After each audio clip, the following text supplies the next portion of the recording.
দিনাজপুরের ঘোড়াঘাটে তীব্র গরমে তৃষ্ণার্ত মানুষের মাঝে ঠান্ডা পানি ও শরবত বিতরণ করেছে কিংস ফুটবল একাডেমি। বুধবার দুপুরে পৌর শহরের আজাদ মোড়, পুরাতন বাজার ও বাস স্ট্যান্ডে সড়ক মহাসড়ক ঘুরে যাতায়াত করা পথচারী, ভ্যান, রিকশা ও অটোচালক সহ তৃষ্ণার্ত মানুষের তৃষ্ণা মেটায় একাডেমির খেলোয়াড় এবং কর্মকর্তারা। এ সময় তীব্র গরমে কিছুটা স্বস্তি পেতে দিনমজুর ও শ্রমজীবী মানুষগুলো ঠান্ডা পানি ও শরবত পান করতে ভিড় জমায়। ঘোড়াঘাট কিংস ফুটবল একাডেমির সভাপতি কাউসার হাবিব বলেন, তীব্র দাবদাহে পথচারীদের পিপাসা মেটাতে তাদের এই প্রচেষ্টা। উদ্দেশ্য হচ্ছে তীব্র দাবদাহে যেন আমাদের যে পথচারী যারা আছে তাদেরকে একটু প্রশান্তির জন্য আমাদের আসলে এই বিতরণের মূল উদ্দেশ্য।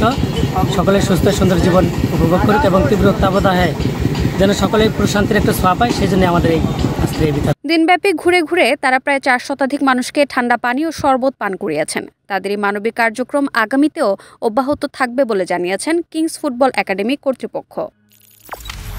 আপনারা দেখছেন ওয়েব নিউজ, বিশ্বজুড়ে বাঙালি আমেজি।